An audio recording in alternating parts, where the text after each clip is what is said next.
यानी कि फॉर्मूला तय है, ऐलान बाकी है और क्या ऐलान होगा ये फिलहाल देखना होगा। लेकिन महाराष्ट्र में बीजेपी की अगुवाई वाले महायुति ने विधानसभा चुनाव में प्रचंड जीत हासिल कर ली। सूबे का नया मुख्यमंत्री कौन होगा, इस पर मंथन जारी है। और इस बीच एकनाथ शिंदे ने मुख्यमंत्री पद से इस्तीफा दे दिया। उन्होंने देवेंद्र फडणवीस और अजीत पवार की मौजूदगी में इस्तीफा राज्यपाल को सौंपा है। एकनाथ शिंदे की शिवसेना के नेता नरेश महस्के ने मुख्यमंत्री के पद को लेकर ये कहा कि महायुति का ही नेता महाराष्ट्र का सीएम होगा। इसका फैसला जल्द होगा।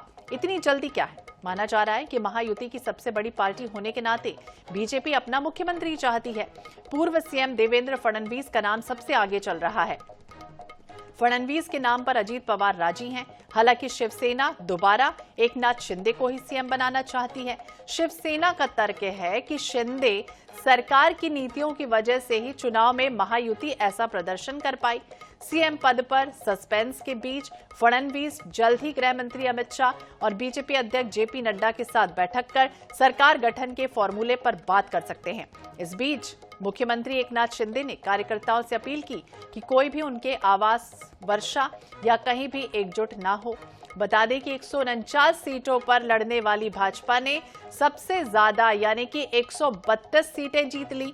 महायुति गठबंधन ने 288 विधानसभा सीटों में से रिकॉर्ड यानी कि 230 सीटों पर जीत हासिल की है। लेकिन सस्पेंस लगातार बरकरार है। देवेंद्र फडणवीस बोल रहे हैं कि राजनीतिक कारण नहीं, बल्कि हालांकि जिस तरह से दिल्ली में वो पहुंचे हुए हैं देवेंद्र फडणवीस, उनसे कई बार बातचीत भी करने की कोशिश की कि आखिरकार क्या कुछ होने वाला है।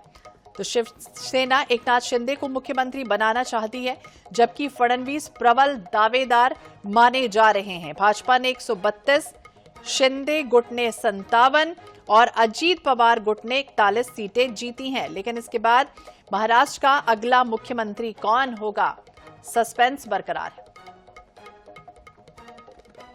वरिष्ठ पत्रकार निरंजन जी हमारे साथ जुड़ गए हैं। बहुत बहुत स्वागत है निरंजन जी आपका INS 24/7 पर।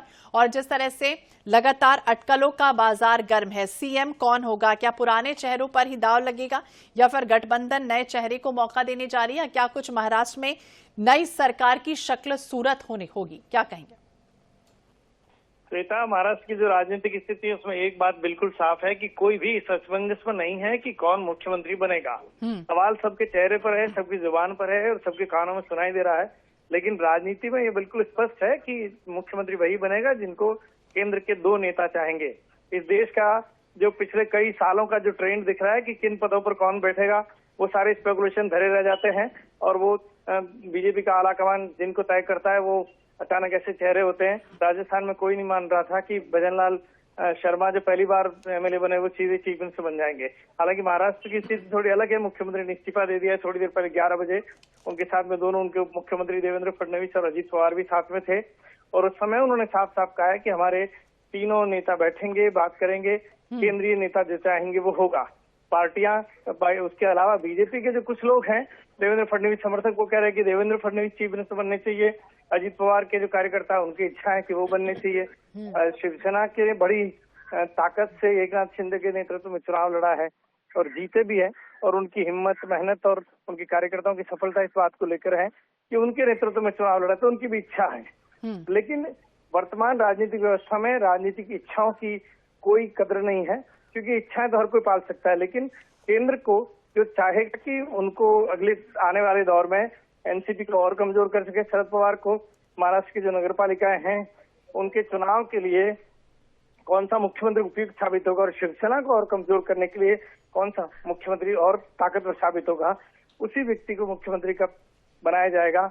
बहुत संभव है कि एकदम नया चेहरा भी आ जाए, कोई जरूरी नहीं कि इन तीनों में से कोई एक हो। निरंजन जी, ये भी आपसे समझना चाहेंगे, बीजेपी ने जिस तरह से शिंदे को तब सीएम बनाया था जब उद्धव ठाकरे से बगावत की गई थी और कहीं ना कहीं वो इनाम स्वरूप उन्हें मिला था, लेकिन अब हम जब देख रहे हैं इस तरह की स्थितियां, चाहे वो हालात अब थोड़े बहुत बदलते हुए नजर आ रहे हैं। जिस तरह से लाडकी बहन योजना का जिक्र हो, अभी वंदनवार खूब करते हुए देखे जा रहे हैं शिंदे, कहीं ना कहीं रेस में एक तरह से संकेत भी दे रहे हैं कि सीएम में मैं भी हूं। देखिए, मैं वही कहा कि राजनीति में रेस में सारे लोग होते हैं और जो रेस में नहीं होते कभी कभी वो भी आगे आ जाते हैं। ये है कि शिंदे आज एक बहुत ऑब्वियस चेहरा है बीजेपी की तरफ से देखें तो देवेंद्र फडणवीस एकदम बिल्कुल ऑब्वियस चेहरा है, वो शायद संभव मुख्यमंत्री चेहरे के रूप में वो दोनों आगे हैं। अजीत पवार तीसरे नंबर पर हैं, लेकिन बीजेपी आला कमान ने जो तय कर रखा होगा, उनकी सीटें सबसे ज्यादा है, उसके बाद 132 सीटें हैं। लेकिन अब ये भी है कि इन सिर्फ सीटों के सहारे तो उनको सरकार चलानी है, पर इस सरकार को मजबूती देना, आगे सारी महानगर पालिकाओं में चुनाव जीतने के लिए नए गणित बैठाना, राजनीतिक शक्तियों को ताकतवर बनाना और सामने वाली शक्तियों को कमजोर करने के लिए कौन मुख्यमंत्री सबसे आसान, सहज और सरल साबित होगा और सबसे मजबूत साबित होगा, वो उनको देखना है। पर इतना जरूर है कि तीनों पार्टियों नेताओं की इच्छा है कि हम में से कोई मुख्यमंत्री बने, पर इन सब में क्या मेरे निजी विचार में अगर देखा जाए तो बीजेपी आलाकमान के लिए एकनाथ शिंदे सबसे उपयुक्त व्यक्ति हो सकते हैं, क्योंकि उन्होंने पिछले 2-2.25 साल में ये साबित किया है कि वो एक आज्ञाकारी व्यक्ति हैं। उन्होंने कभी अभी इच्छाएं कभी जाहिर नहीं की और मान का जो किस तरह के जो कहना है वो उन्होंने एक ढंग से उनकी इच्छाओं को पूरा किया और महाराष्ट्र में अच्छी मेजोरिटी दिलाने में बड़ी मदद की है। जी, बहुत बहुत शुक्रिया निरंजन जी बातचीत करने के लिए। तो बता दें, लगातार अटकलों का बाजार तेज है।